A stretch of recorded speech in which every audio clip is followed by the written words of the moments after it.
Hello to you. Bienvenue les amis dans un nouvel épisode de la cloche estivale, chemise d'été, ouvert, pilosité, chaîne en or qui brille, t'as vu? Wesh. Alors, on est toujours en compagnie de Christophe de Agius, en l'occurrence moi, de Ali de Catch Club, Monsieur 100 000 abonnés, et bien sûr, des pops de Ali de Catch Club. Oh, il fait chaud, nous sommes humides, comme Johnny Drip Drip, on aimerait d'ailleurs qu'il nous gicle au visage. Avec son eau bénite. Ah oui, très bien. Oui, c'est vrai que Johnny Drip Drip et le mise... on parlait du drip steak, bien entendu, mesdames et messieurs. Alors, vous allez bien? Oh oui, on va bien, on a hâte de partir en vacances. Vous savez, il nous emmène sur l'île de Beauté. Ah, et vous savez où vous allez dormir? Certainement dans son lit. On n'en rentrera pas plus dans les détails. Mais ne nous filmez plus maintenant! Bon Dieu de merde de... On a coupé leur micro parce que certainement qu'une vulgarité allait sortir de leur bouche et peut-être même d'autres orifices. Oui, c'est l'été, on se détend, tous les jours c'est samedi soir. Ali, ami, bonjour, bienvenue. Mesdames et messieurs, bienvenue à la cloche, épisode numéro 8864. Cet été, on continue. On persévère sur cette histoire de la WWE. Et là, en 2018... Non, à la base, c'était mon histoire. Et l'histoire de... Ah non, j'avais déjà dit dans cette série... À la base, c'était mon histoire. Après, c'est devenu l'histoire de James Wars. Et maintenant, on sait même plus de quoi c'est l'histoire. J'avais déjà dit dans cette série qu'au final, ton histoire et celle de la WWE... c'est de la merde. C'est la même. Non, c'est de la merde, ça va histoire. de pair. De Christophe Agius, WWE, synonyme. Synonyme. Philippe Sherrow, WWE. Ce qu'on va faire...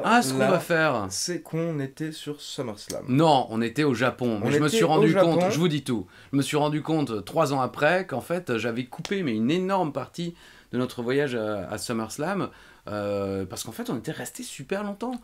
Je me suis rendu compte qu'on avait fait 2 jours d'interview. Déjà, ouais, quand même, c'est assez impressionnant. Bon, les 2 jours d'interview, on va pas forcément revenir dessus parce que c'était assez classique. Et puis, la deuxième se terminait par un foot face à Cesaro et Sheamus. Cesaro qui a liké ton post sur la cloche. Ah, je l'ai même pas vu. Ouais, monsieur est tellement liké par des gens certifiés que ça ne l'étonne même plus. Bonjour Jacques et Michel. J'ai vu ça. Regardez-le.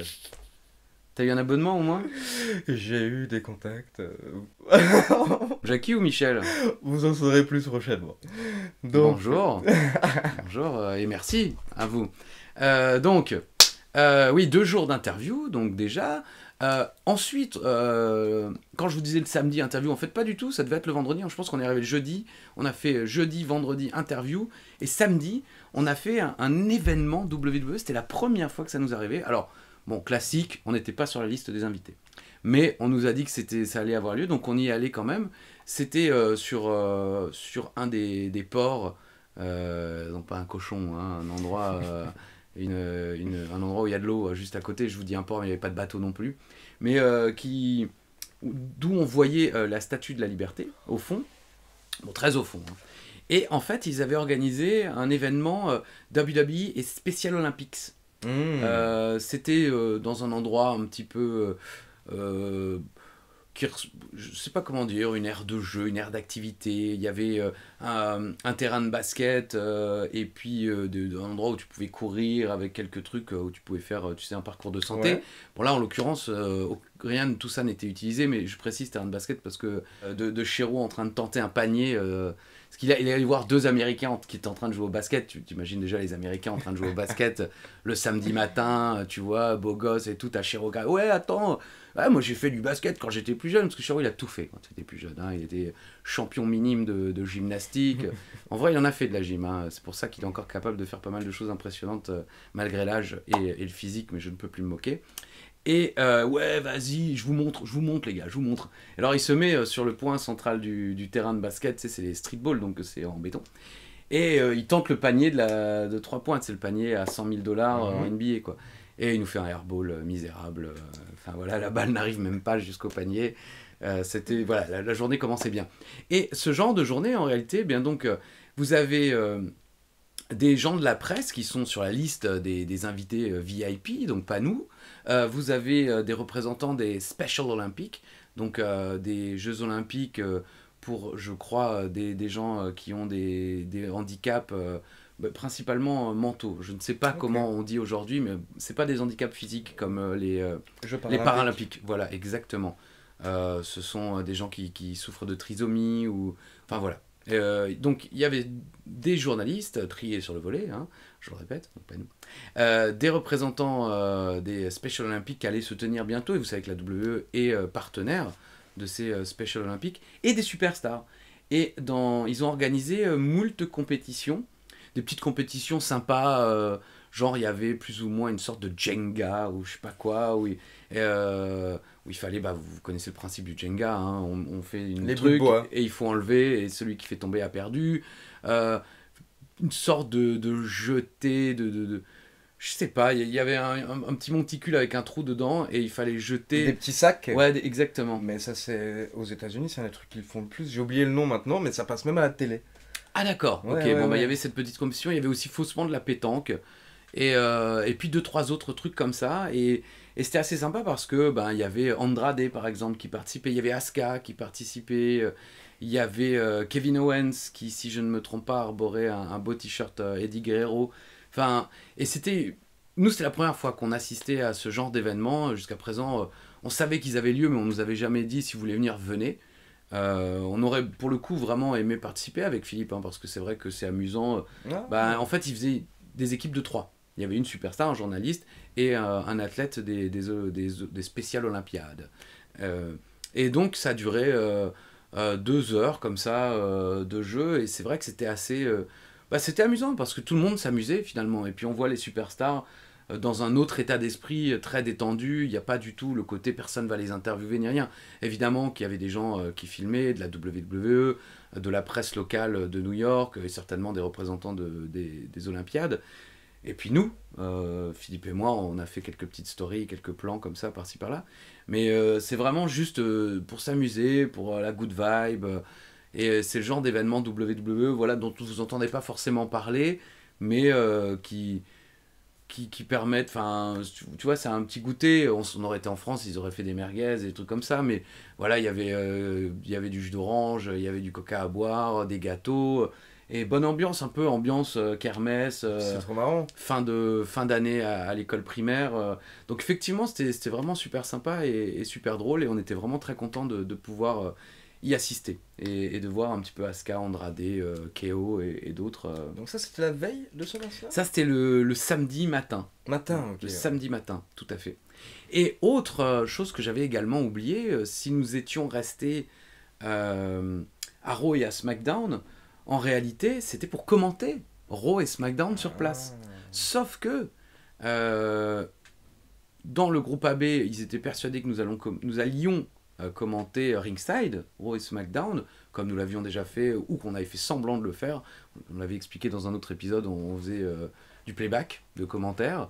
Mais en fait, non. Il y avait eu un petit quiproquo, en quelque sorte, un quiproquo, comme ils disent aux États-Unis. C'est-à-dire que la WWE voulait plus mettre de gens ringside, à part les commentateurs américains, pour Raw et SmackDown. Donc en fait on a commenté d'un camion dans le parking. Et c'était on était un petit peu déçus, mais après voilà, ça changeait pas grand chose, mais c'est vrai qu'on était doublement déçus parce que en fait les gars de la WWE nous ont dit, mais en fait on n'a pas compris, KB insiste pour que vous soyez sur place, parce qu'en fait nous dès le début on savait que vous alliez pas être ringside. Et on s'est dit, on va leur expliquer qu'il n'y aura pas de ringside, mais s'ils veulent commenter sur place, ce qu'on peut faire, c'est les faire venir à Stanford et les faire commenter dans les studios à Stanford. Et comme AB, le groupe AB, les représentants du groupe AB n'avaient pas forcément compris ça, ils ont dit non, on veut que ce soit dans la salle et tout. Donc en fait, ils ont dû monter une régie dans un des camions de régie. Il y a un des gars de la WWE qui a dû rester avec nous. Le mec était au bout de sa vie. Ça faisait une semaine qu'il enchaînait tous les jours des événements et tout. Je peux vous dire que je ne donnerai pas son nom, mais pendant Raw et SmackDown, il a pioncé. Le mec, il dormait derrière nous, et vous savez à peu près comment on commente, hein. Surtout qu'en plus, là, on était sur place, même si on était que dans le parking, on était quand même surexcité. Donc le mec, il était vraiment fatigué. Après, il comprenait rien, c'est normal. Il entendait juste du hurlement. Ils ont dû se bouger beaucoup pour vous expresser. Ils se sont fait chier, ouais, c'est ce qu'ils nous ont dit. Ils nous ont dit, bon, en toute gentillesse, mais on s'est un peu fait chier pour vous monter tout ça, alors qu'en vrai, Brooklyn, Stanford, c'est rien. Vous auriez pu venir à Stanford, les studios étaient prêts, vous auriez pu en plus profiter des studios pour tourner des plateaux, des trucs sympas. Bien sûr, vous n'auriez pas été dans la salle, mais en réalité, comme je vous l'expliquais la dernière fois, on était resté dans les vestiaires toute la journée, mais on n'avait rien fait, on avait attendu. On était dans le bureau des general managers l'après-midi, mais il se passait rien. Alors oui, on avait croisé Page et Drake Maverick, mais bon, ça fait toujours plaisir de se faire ignorer par Drake Maverick, mais ça changeait pas grand chose à nos vies. Donc c'est vrai que ça aurait été plus plaisant d'être à Stanford, où en plus on aurait pu côtoyer d'autres commentateurs qui font ça aussi de là-bas. On le fera le show suivant, enfin pas le show suivant parce que c'est le Rumble à Phoenix, donc là on sera à Phoenix, mais pour le WrestleMania en 35. Voilà, en périphérie de New York, je voulais dire, on finira le week-end du côté de Stanford, Connecticut. Mais donc voilà, j'avais oublié de vous dire ça, ce qui est quand même assez important parce que ça avait été un moment. C'était cool d'être sur place, encore une fois, hein, de pouvoir être dans ce Barclays Center l'après-midi, de pouvoir voir un petit peu comment l'énergie différente qu'il y a pour Raw, SmackDown et les pay-per-view. Mais en même temps, il y avait un petit regret de se dire mince, si on avait capté tout de suite, on aurait dit bah oui, allons banco à Stanford, on n'y était jamais allé nous, donc on était très enthousiastes. Oui, alors pas tout à fait, parce qu'en fait les studios de la WWE ne sont pas au bureau de la WWE. C'est la même ville, c'est à quelques centaines de mètres, peut-être 1 kilomètre ou deux de différence, mais les studios sont à un endroit différent. Les studios qui sont encore aujourd'hui usités pour les pay-per-view, quand Nadir et moi sommes chez nous, les Allemands, les Indiens, les Chinois, les Japonais, les Russes, et je ne sais pas qui d'autre, je crois que je les ai à peu près tous cités, sont dans ces studios. C'est une sorte d'Algeco, hein, de chantier sur un parking, où vous avez des bureaux avec Tom Carlucci avait son bureau, Mike Calabrese aujourd'hui, qui est le directeur des commentateurs internationaux, a son bureau. Les Espagnols ont leur bureau aussi, hein, comment il s'appelle, Carlos Cabrera et Marcelo Rodriguez ont leur propre bureau. Après, les autres n'ont pas forcément leur bureau, mais il y a des bureaux, et puis il y a surtout plein de studios, et c'est là aussi où il y a les studios de The Bump, par exemple. C'est pas dans Stanford les bureaux qu'on a vus pour Money in the Bank l'année dernière. C'est pas du tout le même endroit, c'est pas du tout le même immeuble. D'accord. Bon, problème de communication entre la WWE et la chaîne, ça arrive, ils sont mal compris. C'est surtout que les gens qui communiquent avec la WWE du côté des chaînes ne connaissent pas forcément tous les tenants et les aboutissants. Ils ne savent pas forcément comment ça se passe. Eux ne sont pas fans de catch du tout. Donc pour eux c'est un programme, ils discutent avec les Américains. C'est vrai qu'il y a des moments où s'ils avaient communiqué avec Philippe et moi, on leur aurait dit « Ah mais ok, là en fait ils vous disent qu'on commentera du parking ». Et je crois qu'ils sont en train de sous-entendre qu'on pourrait être à Stanford, et ça pourrait être mieux. Les gens d'AB, en fait, voulaient faire au mieux en se disant, s'ils sont à Brooklyn, ils sont à Brooklyn. Il n'y a pas mieux. En fait, il y aurait pu avoir mieux, mais bon, c'est pas grave. C'était une expérience sympa, hein, de commenter en réalité d'un truck WWE dans le parking. C'est quelque chose de différent, et puis ça fait partie aussi de... Philippe l'avait déjà fait pour la NASCAR. Quand ils sont envoyés en NASCAR, ils n'ont pas forcément toujours dans les ovales, des booths pour tous les pays. Donc il est arrivé à Philippe Chiro et Patangeli de commenter d'un truck sur le parking en quelque sorte de l'ovale. C'est particulier, c'est différent. Bah oui, parce que c'est vrai que tu fais des milliers de kilomètres pour finalement commenter dans une caravane, quoi. Je veux dire, c'est sûr que tu te dis, bon... Il était bien le show. On l'a rien vu. Non, mais... C'est différent, mais franchement, voilà, c'est un truc... On était content de l'avoir fait, et c'est vrai que il y avait un côté aussi, parce que finalement il y avait toute une équipe pour nous. C'est aussi ça qui était un peu couillon pour la WWE, c'est que les mecs ont dû détacher 4 personnes, rien que pour les 2 connards de Français qui étaient sur le parking. Tu vois, parce que quand tu es à Stanford, il y a un seul ingénieur du son qui gère les sons de tout le monde, ce qui avait pu créer quelques problèmes pour les premiers shows. Aujourd'hui, le son... Bon, j'ai réécouté un petit peu le mix pour Money in the Bank, le show est très très fort, mais c'est à l'américaine, ils aiment mettre le show très très fort, et puis c'est vrai que c'est aussi important, surtout avec le retour du public, mais plus aucun problème de délai, on est en Ethernet, on a une carte son, on a du casque, du micro professionnel. Alors j'ai vu parfois des messages sur Twitter ou autre, ouais Ajus, si c'est pas payé le truc, je l'avais déjà dit, hein, moi, s'il fallait mettre 10 000 balles dans du matériel, je les aurais mis. Après, je suis pas du tout un spécialiste, donc moi j'attendais qu'on me donne des infos, pour améliorer mon set de commentaires, qu'on me donne des instructions, parce que c'est pas à moi de dire à la WWE, moi je veux ça, ça et ça, enfin je vais acheter ça, ça et ça, vous vous débrouillez avec ce que j'ai acheté. En fait, c'était à la WWE de trouver le bon set, et eux-mêmes, ils tâtonnaient, parce que c'était la première fois qu'ils faisaient ça. Maintenant, on n'est pas les seuls, depuis Hell in a Cell, il y a également les commentateurs saoudiens, qui commentent de chez eux, et avec la même technique que nous, parce que pendant le show, maintenant, on a aussi un petit zoom en backup qui diffuse l'image, mais avec un petit peu de délai, donc ça peut créer des problèmes, et où on se voit les commentateurs. Donc il y a les deux Saoudiens, Nadir et moi, et on peut se faire des coucous. On passe pas le show à se faire des coucous, mais ça permet d'avoir un peu aussi de... Ça permet de communiquer, genre quand un clip se termine, on peut vite se faire toi, truc, ou c'est moi qui reprends, oui. Des petites choses comme ça qui sont évidentes quand tu es l'un à côté de l'autre dans le studio ou dans la salle, mais qui sont beaucoup plus compliquées quand tu ne te vois pas. Après, avec Philippe, il n'y a aucun problème, 20 ans de communion, de mariage, effectivement, on fait ça les yeux fermés, mais avec Nadir, on a encore évidemment besoin de se roder un peu pour ce genre de choses. Mais en tout cas, je vous confirme que désormais, vous pouvez, si vous avez envie de vivre le show en français et la folie francophone, il n'y a plus de problème de délai, il n'y a plus aucun problème, ça marchait nickel, c'était un plaisir de pouvoir commenter Money in the Bank. Cette fin de show. Ah oui, mais pas que cette fin. Moi, non, pas que cette fin. Mais alors, Charlotte, Rhea Ripley, moi j'étais sur le public, les gens, tout le monde. Ils ont sorti un match de fou. Et au début, we want Becky, Charlotte qui fait des doigts. Et je me demande si elles se sont pas dit à un moment, bon, les mecs qui veulent Becky à la fin du match, ils nous voudront nous. Ouais. Parce que on sent qu'à un moment, elles se sont dit, bon, maintenant on y va. Tant pis, qu'ils aillent se faire voir. Et elles sont sorties. Pour moi, c'était le match de la soirée. Bien sûr, le Money in the Bank homme était ouf, Ricochet. MVP.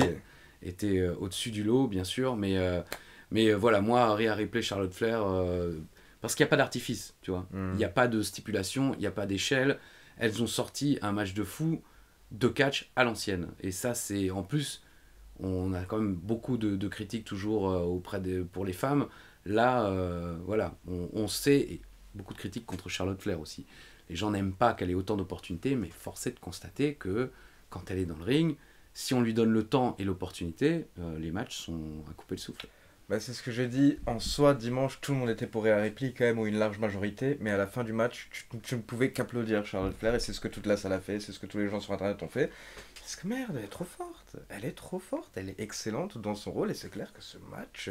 C'est pas qu'il est sorti de nulle part, mais on avait déjà eu des affrontements ces dernières semaines. Mais même leur premier à WrestleMania était très bon aussi. Elle catch toujours bien ensemble. Il n'y avait pas de public. Ouais. Mais il était très bon. Mais là c'était autre chose. Bravo mesdames, mais oui, non, franchement, c'est clair que le show était bon, mais ce moment à la fin, je pense que quand Roman Reigns s'est retrouvé seul dans le ring, on a tous senti qu'il... pas moi, non, pas forcément. C'est-à-dire que moi, je me disais, aïe, ça va finir là-dessus, parce qu'en plus, merde, Edge, cette fin avec Seth Rollins qui fout la merde, et je m'étais dit qu'ils allaient garder quelque intervention que ce soit, pour Raw, tu vois. Je pensais pas qu'ils allaient encore... Et puis, comme il faisait son discours, je me suis dit, ouais, ça va finir par Roman Reigns qui dit, je suis au top, parce que ça aurait très bien pu finir comme ça. Ça aurait été un petit peu décevant, je vous l'accorde, mais enfin bon, voilà, valait mieux. C'était une très bonne chose, zig de Cena, et puis c'est là, le catch est beau. Hein, il y a des moments chiants, on en a vécu beaucoup pendant 1 an et demi, parce que c'était compliqué quand il n'y a pas de public. La WWE a tenté beaucoup de choses qu'elle n'aurait pas forcément fait avec du public, mais il fallait bien combler, et c'est tout à leur honneur. Mais là, voilà, là vraiment... Ah, franchement, vendredi on a eu Finn Balor qui a fait son retour dans le roster principal, dimanche Cena et puis ce pay-per-view qui était plutôt bon, et lundi, il y a eu des surprises ou des moments marquants, des moments forts durant les 3 heures. Donc en tout cas, il y a déjà beaucoup plus de rythme. Et d'après la plupart des médias américains, au moins jusqu'à SummerSlam, la WWE aurait beaucoup de retours et débuts qui vont arriver. Oui, là, ils vont mettre le paquet. Donc là, ça va... ne ratez pas les shows, là, franchement, ça va être la folie. Et SummerSlam risque d'être énorme. Bon, on se dirige vers Reigns contre Cena Oui, et Goldberg contre Lashley. oui, oui, oui. En croisant les doigts pour une victoire de Lashley. Non, il n'y a aucune chance que Lashley perde. Oui, on est d'accord. Ouais. Je me porte garant. Attention, hein. Non, mais Christophe. Sinon, vous venez directement. Non, mais je rappelle que je suis l'un des plus gros contrats actuellement avec la WWE, donc je veux dire, ma parole pèse. Hein, il n'y a pas que mon ventre qui pèse dorénavant, il y a ma parole. Et bien sûr, Lashley ne peut pas perdre contre Goldberg, faut pas déconner. Moi, j'aime bien Goldberg, hein, ça fait partie de mes petites madeleines de Proust de fin d'adolescence. Je vous l'ai déjà dit, pas de beau catch, certes, mais de l'ambiance. Mais du Hogan Goldberg avec la chair de poule, mais du DDP Goldberg, mais du Goldberg qui arrive à Raw et qui spire le rock. Et enfin voilà, moi Goldberg, j'aime bien et je trouve qu'il l'utilise bien. Je ne l'aurais pas fait battre Kevin Owens, on en a déjà parlé, mais je trouve qu'en général, il l'utilise bien parce qu'ils ne font pas du rétro. Mhm. Ça fait, il vient, ça pète, qu'il gagne ou il perde, ça pète. Le match est ce qu'on attend d'un match de Goldberg. Et là, contre Bobby Lashley, je pense que ça sera un peu la même chose. Bah, quand il a fait son entrée lors de Raw, tout de suite tu te dis, oui, ils ont raison de le ramener. Je veux dire, toute la foule est dedans, tout le public est dedans. Et d'après certains médias américains, les médias américains toujours ont des sources, vous savez, au sein de la WWE. Je sais plus lequel c'était, PW Insider ou Wrestling Observer, qui disait qu'il a discuté avec ses sources à la WWE. Et les officiels au placé ont dit, écoutez, sur Internet, vous le critiquez peut-être, mais Twitter représente 4-5% de nos fans, en fait. Tout le reste, ils veulent voir Goldberg. Goldberg vend. Ah ben, Goldberg, Et- c'est des t-shirts, c'est des goodies. Et ça marche, c'est vrai que ça C'est de marche. la hein. nostalgie, et bien sûr que ça fonctionne. Et bah, ça, c'était quelque chose que Michael Cole nous avait dit dans la fameuse réunion, le jour où on apprend qu'on ne sera pas ringside à WrestleMania, et qu'on ne sera plus jamais ringside de notre vie. On avait donc eu cette réunion avec Michael Cole et tous les autres commentateurs.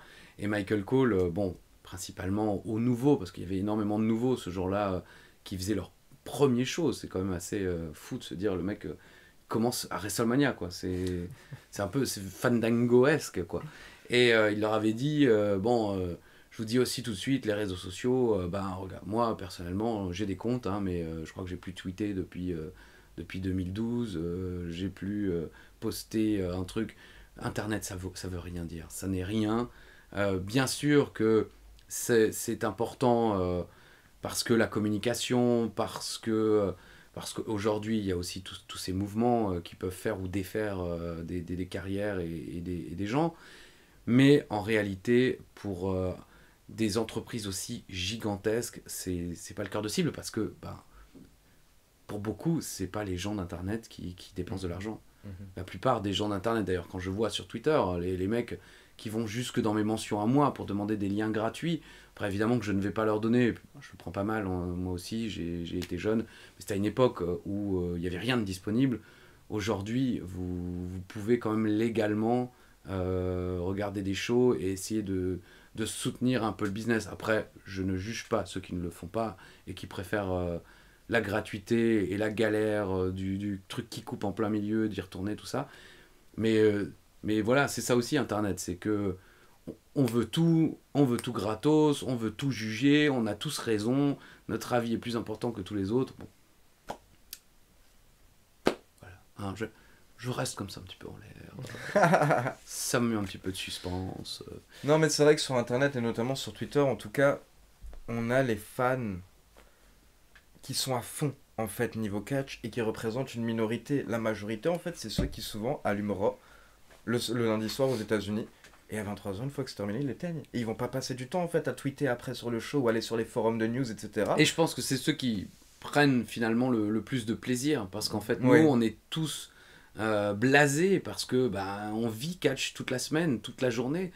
Donc Cena qui revient, on le savait, on savait pas quand, mais on savait qu'il allait revenir. Goldberg qui revient, on le savait, on savait pas quand, mais on savait qu'il allait revenir. Parce qu'on est justement sur Money in the Bank. Et donc là, quand on va revenir dans la timeline, on se posait cette question lors des derniers épisodes. Mais comment il a chié sa mallette, Braun Strowman? Il encaisse quand, le type? Il encaisse quand? En fait, Strowman avait fait partie de ces personnes qui avaient annoncé. Donc pas de surprise, il Pas de avait surprise. dit que son match aurait lieu contre Roman Reigns lors du pay-per-view post-SummerSlam, c'est-à-dire Hell in a Cell. Du coup, là, on va passer rapidement sur les 3-4 pay-per-view qui suivent, mais pour surtout, s'intéresser aux faits marquants et aux petites histoires qu'il y avait autour. Parce que, tu vas le voir, ces 3 pay-per-view vont être un petit peu liés. On démarre on fera aussi une petite boucle par Londres. par Londres, sûrement pour le prochain épisode. Ah, le prochain épisode, on n'a pas le temps. Donc là, on va rapidement rappeler quelques faits marquants de la carte de Hell in a Cell. Becky Lynch, qui remporte à ce moment-là le titre féminin face à Charlotte Flair, donc le titre féminin de SmackDown. Et là, on est en pleine route sur Becky Lynch de Men. Oui, bah ça va totalement exploser avant Survivor Series. Ça va totalement exploser d'ici quelques semaines, mais là, la foule commence à se mettre totalement derrière cette Becky Lynch, qui du coup, en fait, commence à tenir tête face à Charlotte Flair. On l'avait vu déjà lors du précédent pay-per-view. Et là, après sa victoire, Charlotte Flair, vu qu'elles sont quand même censées être amies, veut lui serrer la main, etc. Becky Lynch lui dit « Ah, laisse-moi, je n'ai pas envie, je n'ai plus besoin de toi maintenant, c'est terminé. » Maman Roger Côte. Eh oui, je suis au-dessus de toi maintenant. Donc, Becky Lynch, nouvelle attitude. AJ Styles, Samoa Joe. Cette rivalité qui continue, je la cite, parce qu'il va y avoir quelques petits soucis par rapport à AJ Styles et son run, justement, lors des prochaines semaines. Miz et Maryse qui battent Daniel Bryan et Brie Bella. On avait une rivalité entre les 2 catcheurs. Ils ont ramené leurs femmes justement pour faire un match mixte.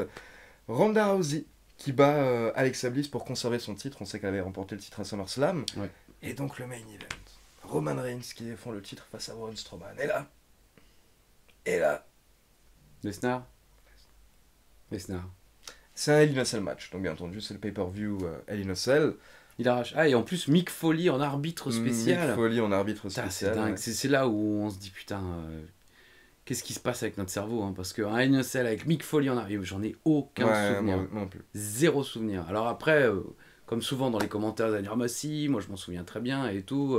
Mais c'est vrai que, voilà, je peux te citer dans les grandes lignes Undertaker, Shawn Michaels en 97. Je peux te citer évidemment dans les détails Undertaker Foley au King of the Ring 98. J'ai toujours un doute sur lui. Mais alors, Reigns, Strowman, non, sorry, non.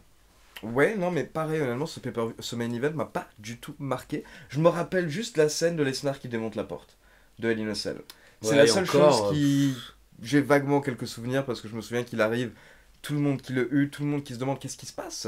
Et en fait, Brock Lesnar qui vient exploser les 2 catcheurs dans le ring. Ah, et en plus, oui, non, mais je vois que ça finit en no contest, mais c'est vraiment, je crois que c'est ils savaient bullshiter derrière, non? Les gens étaient vraiment y a pas de fin. Vénères. Y a pas de fin. En plus, c'est le main event. C'est le main event, c'est la mallette Money in the Bank, on s'attend pas à ça.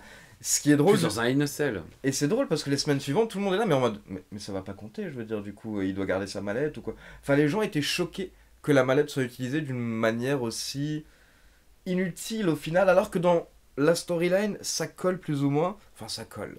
En tout cas, c'était prévu tout ça de la part de la WWE parce que l'objectif lors des prochaines semaines est de partir sur une rivalité à 3. Oui, bien sûr. Roman Reigns contre Braun Strowman contre Brock Lesnar pour le titre.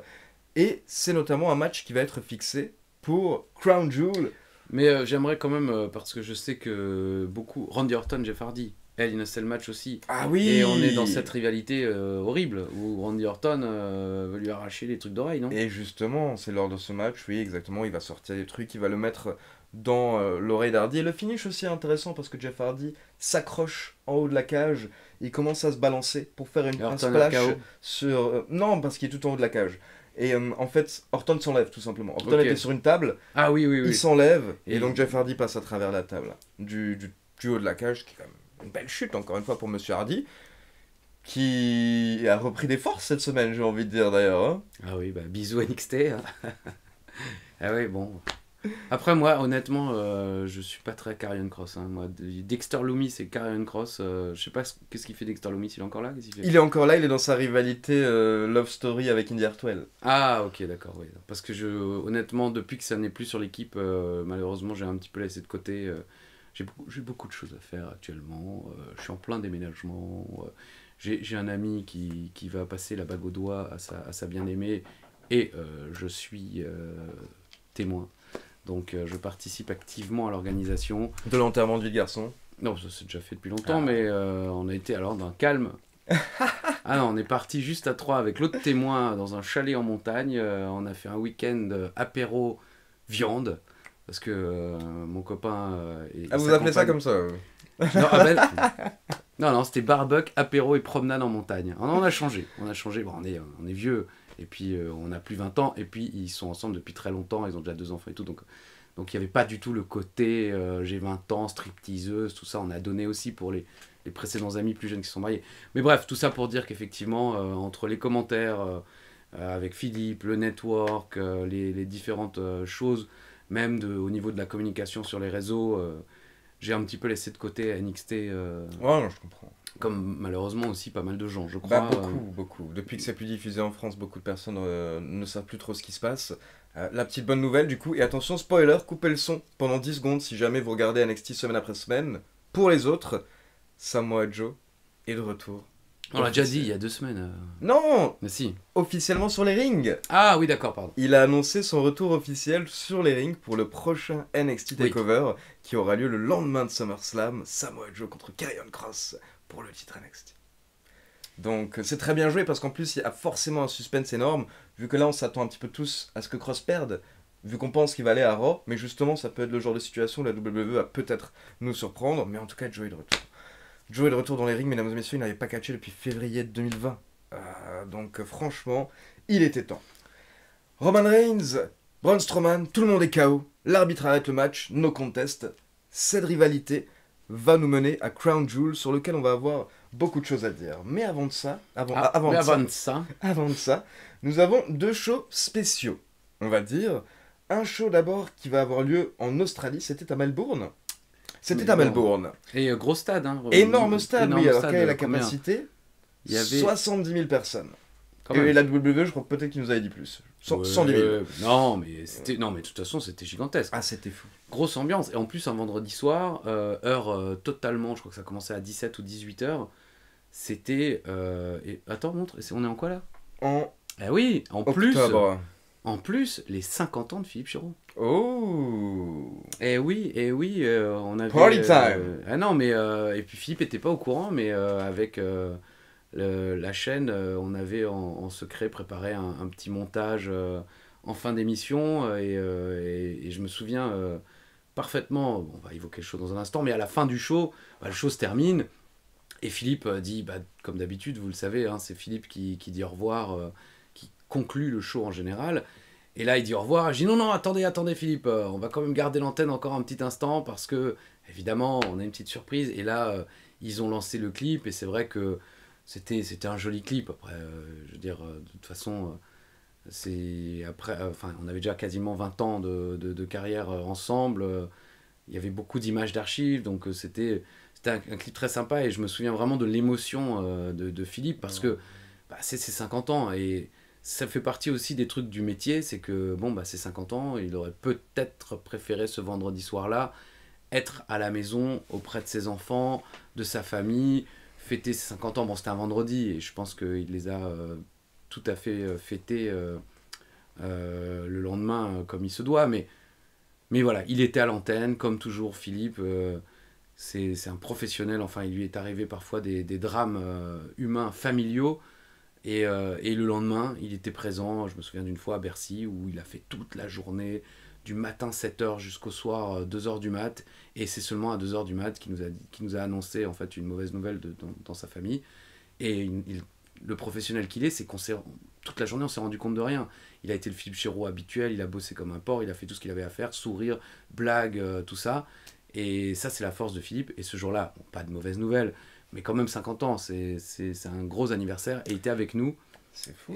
Mais voilà, grosse émotion. Je ne sais pas si certains d'entre vous étaient avec nous à ce moment-là. N'hésitez pas dans les commentaires à nous dire comment vous avez vécu ce moment, parce que, en tout cas, pour moi, c'était vraiment... j'étais moi-même presque au bord des larmes en voyant Philippe au bord des larmes. Après, il a eu droit à un gâteau avec la bougie qui a failli foutre le feu, parce qu'en fait, dans les studios, il y a de la mousse pour pas qu'il y ait du son. Donc, une petite flamèche qui parte et t'as tout qui flambe en 15 secondes, quoi.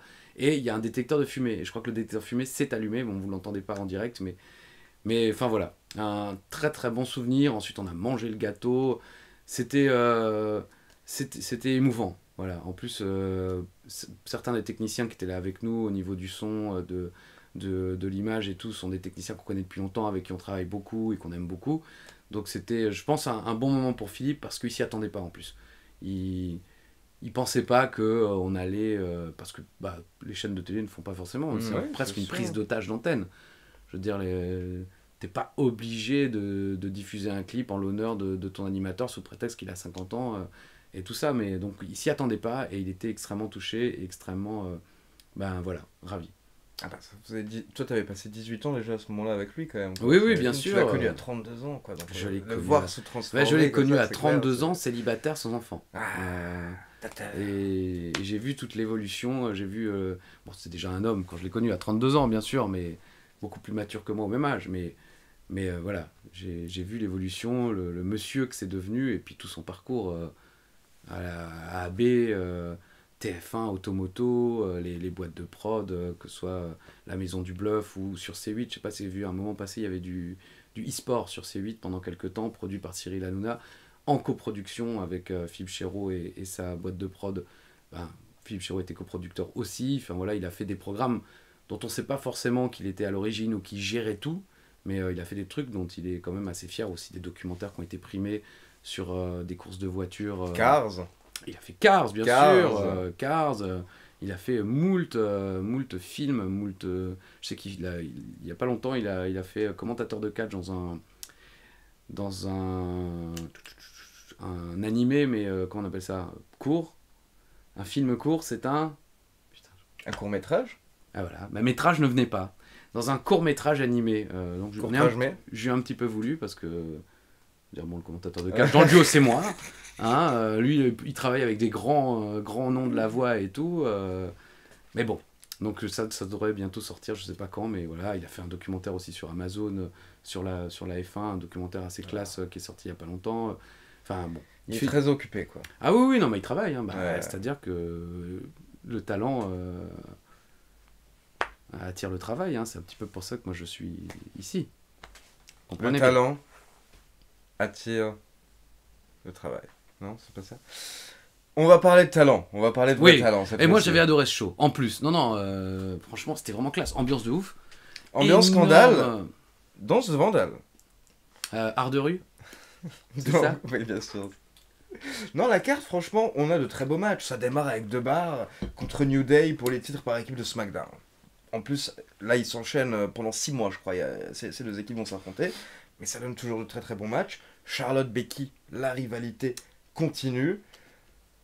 Ce tag team match, par exemple, ça, j'avoue que je m'en souvenais pas particulièrement. Alors moi non plus. Cena et Lashley contre Elias et Owens. J'imagine qu'Elias et Owens, c'était à ce moment-là où ils faisaient leur promo on en avait parlé il y a quelques semaines, où ils avaient reçu une hit monumentale. Incroyable. L'image d'ailleurs a été réutilisée dans le pré-clip de SmackDown avec le retour du public. Bon, les Iconics qui arrivent, ovation de ouf. C'était gigantesque. C'est beau qu'elles aient pu vivre ça. Ah oui, non, c'est super touchant parce qu'en plus elles sont super gentilles, elles sont toutes mimi. De ouf. De ouf. Il y a du dossier. Enfin, Non, mais c'est parce que... elles ont des implants, ils veulent lui mettre un plan. Non, on avait pu C'est les SAO. les rencontrer à Lille. 2019 aussi, je crois. Enfin, donc l'année suivante, je crois. Ouais. Vu que 2020, tout est fermé. Et 2010, on avait fait la petite interview. Vous avez pu les interviews en face à face, bien entendu. Nous, c'était dans la salle, comme Christophe l'a déjà expliqué, avec plusieurs médias, tous autour d'une table. On pose notre question, chacun à notre tour. Et honnêtement, elles étaient fatiguées. Elles étaient fatiguées parce que tu sens qu'elles ont un show tous les jours. Mais elles étaient quand même de bonne humeur. Elles ont quand même pris le temps de délirer avec toutes les personnes, de rigoler et tout. C'était très court parce que la WWE voulait vraiment qu'on le fasse rapidement. Mais tu sentais qu'elles étaient En plus, très très sympas. Faut préciser toujours, ils te donnent rendez-vous par exemple à 45. Donc toi t'arrives à 30, hein, bien sûr. Alors eux étaient drivés par Agnès et toute l'équipe de Touquet Tech2 France, dont on reparlera d'ailleurs du côté de Londres, puisqu'on travaille aussi avec eux, on a cette chance. Et nous, on était aussi présents pour la télé, cette fois-ci. Mais et les superstars, effectivement, elles étaient la veille, je ne sais où, le lendemain, elles sont... Donc ils te convoquent à 45, mais elles arrivent à 10, et elles doivent partir à 25.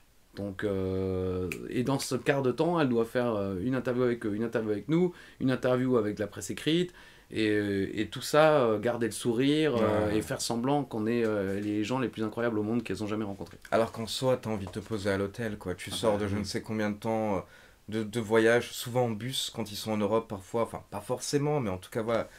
elles étaient très cool malgré la fatigue, etc. Donc oui, non, belle pop pour elle. J Styles qui bat Samoa Joe par soumission.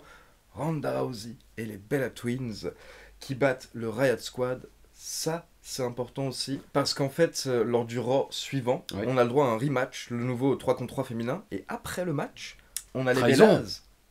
Trahison. Eh ben oui, parce que WWE Evolution. Et oui, on en parlera lors du prochain Le épisode. choc. Le choc, t'as attendu, tout le monde se dit, putain, Ronda Rousey signe à la WWE, Dream Match, Ronda Rousey, Nikki Bella, qui ne veut pas voir ce match? Non mais vraiment. Non mais c'est pareil, on évoquait Goldberg tout à l'heure, C'est exactement la même chose. C'est-à-dire que Ronda Rousey d'un côté, street cred, comme on dit, c'est ça ce qu'on dit, hein, Oui, street oui, cred. street cred. Ouais, c'est pas le crédit mut de la rue, hein, ça n'a rien à voir. Mais Ronda Rousey, voilà, elle a fait ses preuves et tout ça. Et puis de l'autre côté, Nikki Bella, qui est la célébrité, qui est cette femme qui est, mine de rien, bien connue en dehors de la WWE. Pas une méga star, mais elle a quand même fait danse avec les stars. Je suis pas du tout spectateur, donc moi, à chaque fois que je vois la news sortir, oui, voici le casting de cette année, je regarde, j'en connais 2. Oui, je montre 3, mais j'en connais 2. Aux États-Unis, je pense que c'est un peu la même chose. Ils doivent prendre de la grosse resta pour attirer le chaland, et puis des célébrités que pas forcément tout le monde connaît, mais à partir du moment où tu es dans un programme vu par des dizaines de millions de téléspectateurs, forcément ta C'est popularité grimpe. Qui sont pas forcément fans de WWE en plus, donc Ah bah forcément non. ça attire un nouveau public, etc. Non, Bella, les Bellas, là où elles ont bien géré, c'est qu'elles ont vraiment bien géré leur marque. Oui. Depuis la WWE, Total Diva, Total Bon, Bella, très etc. inspirée par Kardashian, Bien sûr. qui elle-même s'était inspirée de Paris Hilton. Il y a un savoir-faire aux États-Unis lorsqu'on est une jeune femme assez jolie et qu'on a des idées de business, mais qu'on n'a pas forcément des opportunités. Bon, Paris Hilton avait moult opportunités dues à son nom et à la richesse familiale. Mais si je ne me trompe pas, je crois que Kim Kardashian, à la base, était la conseillère vestimentaire de Paris Hilton. Et c'est comme ça qu'elle a monté. Je saurais pas. J'ai regardé quelques vidéos, notamment Giovanna, qui est une amie d'un ami, je crois. Adam, on t'embrasse. Mais non, mais voilà, il m'arrive de regarder des trucs comme ça. J'aime bien un petit peu, même des sujets qui m'intéressent pas du tout. J'aime bien un petit peu comprendre comment tout ça se passe. Et je pense que les Bellas se sont bien inspirées de tout ça. Parce qu'effectivement, on l'a vu en France avec des Nabila, avec des filles comme ça. C'est clair, tout est inspiré Tu, de la tu base crées de ta, Kardashian. tu crées ta marque, tu crées ton business, au départ, t'as pas forcément une image clean, surtout pour les premières femmes américaines qu'on a citées. Bon, les Bellas, ça n'a rien à voir, hein, aucune vidéo n'est jamais sortie de ce genre de choses. Mais, et puis petit à petit, t'arrives à créer un fan following et t'arrives à être une marque à toi toute seule. Et ça, je pense que c'est évidemment ce qu'ont voulu faire, notamment Nikki. Je crois que Brie est un peu moins dans ce trip. Un peu moins, mais bon. Je trouve qu'on a toujours Merci. senti... Non, mais il y a de l'argument quand même. Non, un peu mais moins. parce que j'ai pas envie que mais- les gens prennent ça comme une critique, parce que c'est pas une critique vraiment, mais je trouve qu'on a toujours senti avec les Bellas depuis leur début que elles, leur objectif et leur rêve dans la vie, par exemple, c'était pas forcément d'être catcheuses, c'était d'être des stars. Ce qui est... Il y a deux genres de personnes. Il y a les gens qui ont un objectif où l'objectif c'est un métier ou c'est un travail, et il y en a d'autres où le métier ou le travail ils s'en fichent. En fait, c'est juste un moyen, parce que l'objectif c'est d'être connu et riche.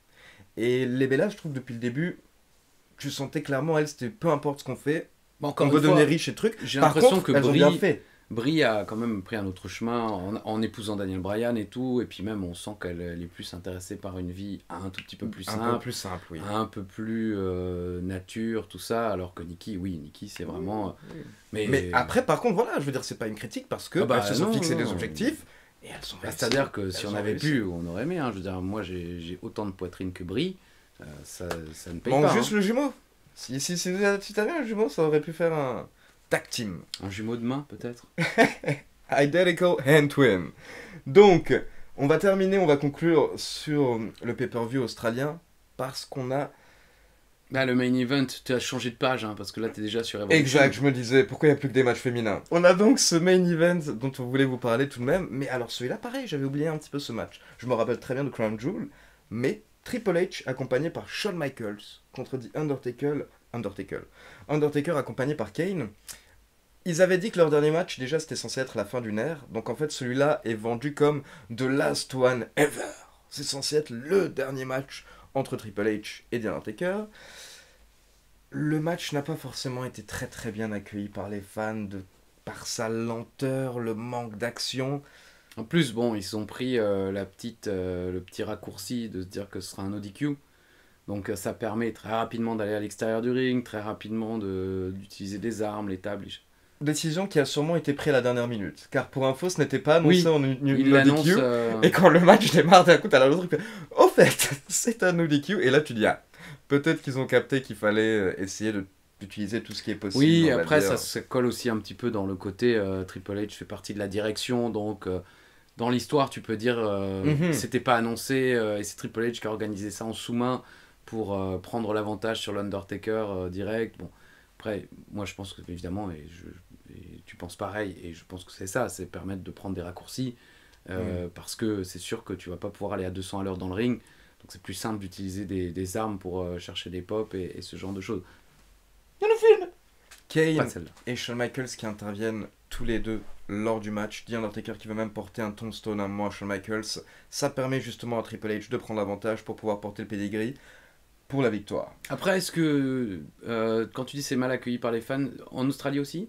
Alors, Parce que je non, me dis, le le public sur public- place, le tu vois, c'est un public- stade, t'as Undertaker, Triple H, Shawn Michaels et Kane à l'extérieur. Je pense que le public devait être plutôt content. Après, c'est sûr que quand tu le regardes sur le network ou sur AB1 et AB Explore à l'époque, c'est un peu différent parce que tu as eu une carte assez dense avec des matchs fous. Murphy, on l'a pas cité, c'est vrai, qui se tape Murphy à la maison.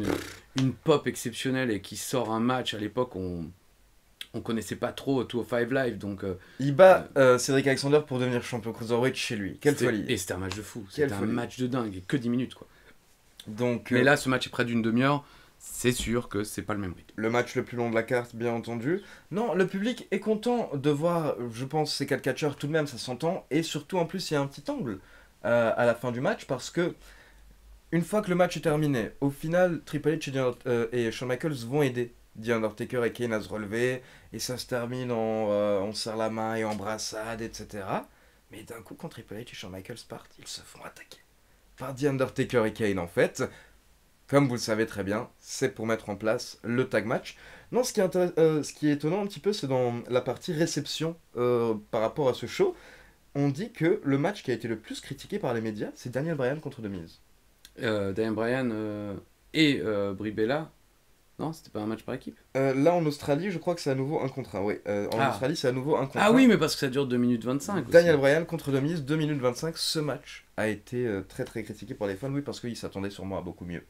Et au final, on a mis un match de 2 minutes pour donner tout le temps à la fin au main event. Mais grâce à ce match, Daniel Bryan devient challenger numéro 1 pour le titre de la WWE. Exactement, Ce et qui est ça quand va, même, ça va mener à beaucoup de changements. Donc bon, on vous garde les 3 prochains pay-per-view pour l'épisode d'après.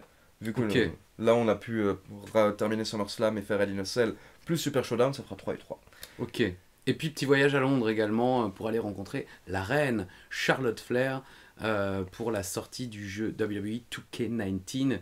Voyage très sympathicoche, comme j'aime à dire. Donc, comme d'habitude, n'oubliez pas de...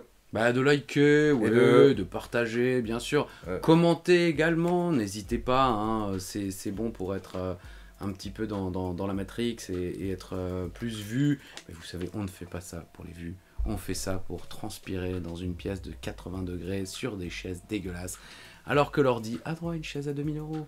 Hein, non, voilà. Pardon. En tout cas, merci d'être là chaque semaine. Nous, on est contents d'être là chaque semaine. J'espère que vous le ressentez. Et écoutez, c'est simple. Comme disait Édouard Carpentier, on vous dit à la semaine prochaine si Dieu le veut. Bisous.